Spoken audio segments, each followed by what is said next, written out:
came, it was snuffed out or it died out. And that's some people can hear the gospel and they say that's great and they accept it and they want to be a Christian, but they see it as like a prosperous thing that it'll make my life better, and that's not true according to scriptures either. That we're not going to be void of persecution or tough times. We're going to have the valleys as well as the mountains. So we see here the stony ground was the one that when the persecutions and the afflictions came, it dried up and it died out. So that's another thing where apologetics would come in handy, that you don't necessarily, it'll protect you against false teaching as a ministry. And, when we talk about false teaching, usually, especially in American culture, false teaching is usually prosperity and wealth and give me money so I can say a prayer for you or your family and it'll prosper you. So that's one of the dangers of deception in our nation that apologetics can help. Because when I'm talking about these ministries, Corbett, there's Answers in Genesis, Christian Research Institute, there's so many, and they'll usually have a general broad spectrum of apologetics, and some of them will focus more on certain things, like Answers in Genesis is specifically like science, and dinosaurs and geology and that things. But the Christian Research Institute is very good about false teaching. Like when there's a popular book selling in the Christian bookstores, they've read it and they've got some flags and some concerns that they let you know about if you're going to read it, or maybe you shouldn't read it, that could be in there. And that's a big one, is prosperity preaching. When people say that God wants you to be wealthy or something like that, it's easily to be deceived if you don't know any better, if you don't have apologetics supporting your beliefs and learning about what you believe and why you believe it. The third ground was among the thorns, and it says overtaken by lust and deceitfulness. So evidently this is one that was, they accepted it, but then they were consumed by their own desires and what they wanted, and they weren't established in the truth that they needed to be giving of themselves and to not chase their desires, to resist temptation. But the final soil that I want to focus a little more time on is the good ground, where it was ready to receive. But to think about this, I want to just read Jeremiah chapter 4, verse 3.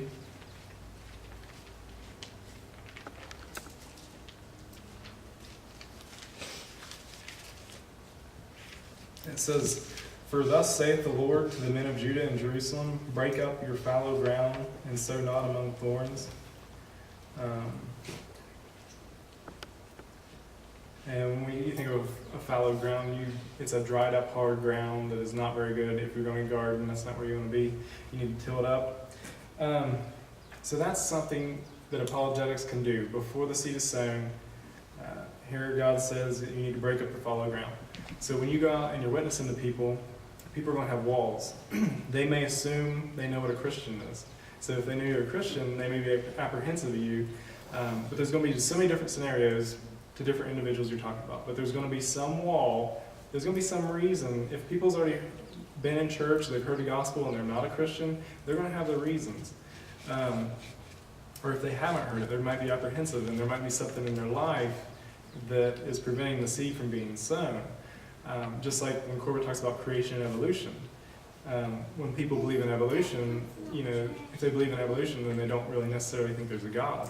So to break up that fallow ground, you've got to establish with them that evolution is not true and that there is a God before they would even believe. Because why would they want to hear about a God when they don't even believe that one exists, because they believe in evolution? So that is a part of the fallow ground that would have to be broken up. And then also in 1 Corinthians chapter 3, verse 6,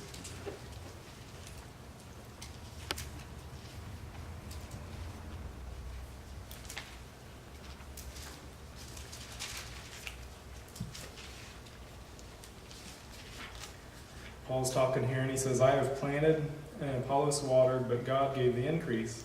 So we see he's describing that their ministries was, Paul might have planted the seed of faith, but Apollos came and preached and ministered to them and watered their faith.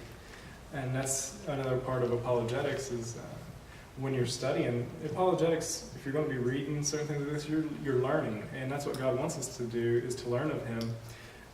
But when you're learning more about your faith and the essential doctrine of Christianity and those things, and you are firmly established in it, when you are buffeted in spiritual battles with doubt and stuff like that, you can have an answer. You can say, when I know this to be true, I've studied it, I've learned a lot about this, and you can stand your ground against those battles. But since we're talking about soils and seed being sown, there's also the watering that's done to help the seed of faith to grow. And there's the part where apologetics comes in as well. So there's so many different applications of apologetics as a ministry. One apologist might be digging out in the dirt looking for fossils, while another apologist is digging through old church archives, studying the beliefs of the 18th century church or whatever. There's so many different things. They might be studying insects and butterflies, or it's not just science, it's not just theology, it's just, there's so many things it covers. But I believe that's why it's so important to me, is that when we look at it being pre-evangelistic and post-evangelistic, that it breaks up any of the falseness that's there, that's holding people back, that breaks up all that unbelief. And then also, once you believe, it helps keep that faith established and watered. But when we go back to 1 Peter 3:15, it ends that we're supposed to give an answer to every man that asketh you a reason of the hope that is in you with meekness and fear. And that's the important part there at the end, is that you do it with meekness and fear, and that's talking about being respectful. Because a lot of times you see people will debate back and forth, but if you would go into a debate with somebody and then you just start getting upset and you would lose your composure and just start arguing with them, you're going to burn a bridge there. They're not going to want to hear what you have to say anymore after that. So I think that's why it's so important that we do it with meekness and fear, so that we'll be well received with others, rather than just arguing with them, telling them they're wrong bluntly, and because atheists aren't above saying that Christians are dumb because we don't believe in evolution. They say that, but if we would say atheists were dumb for believing in evolution, they would have a fit of that, over that. They would not be ready to receive us. So I hope you understand that this is just a brief overview of the whole apologetics ministry, the importance to defend our faith. As Corbett spoke of, that we're at a point now that we're trying to rebuild. Instead of preventative, we're having to be reactive to the problems that we have now, and to stand established.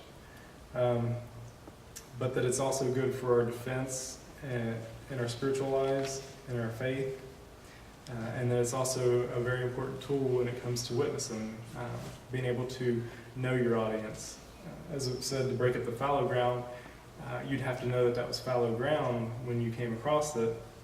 And just like you would be talking to a person that you've just met, you kind of get a feel of their background, where they come from, were they raised in church, were they not, are they from our country, are they from a foreign country, different things like that. You're going to have to understand before you can share your faith, or help them to understand your faith. Because I don't know if anybody is really big into lawn care. I'm not really big into lawn care, but I just throw whatever fertilizer I get from the store on my grass if I do fertilize. But there was a guy I worked with that was in lawn care, and you would actually get a soil sample and they pH test it and they tell you exactly what you need. And I don't do that. But that's a very important thing when you look at witnessing and being like it being soil and that you're sowing seed, is that you've got to kind of do a pH test on the person, in that sense that you understand what they need, what may be a wall you've got to, or a hurdle you've got to overcome with them, to help them in understanding before you sow the seed, or it's just going to dry up, or Satan's going to buffet it and it's going to be killed. So I think that's a very important part of apologetics, especially since our focus is also on evangelism, that we know who we're talking to and how to share it, because it's not all going to be the same. I think it was Joe said this past week that it's not cookie cutter. It's not going to work the same for everybody. We're not just going to be able to hand somebody a Bible tract that has John 3:16 on it and they receive it, they may, but it's going to be different for each individual. So I think that's an important thing as well, to understand who our audience is. But with apologetics as well, you know what you believe and why you believe it, because as in 1 Peter 3:15 says, be ready to give an answer to every man that asketh you a reason. So you're always supposed to be ready for that, and they will ask when you're out at the job or wherever you're at, and people realize you're a Christian. Sometimes you might not even have to tell them; they will know your behavior if you're not carrying on like they are, or they notice that there's something different, and they're going to inquire, unless they've been offended, or they'll just avoid you and be might push you aside. But it's going to be important to know what you believe, because they're going to ask, and you go through the essential doctrine with them. But that is all that I have today on apologetics. Does anybody have any questions concerning the apologetics ministry? Has everybody been to the Creation Museum? Have you all been?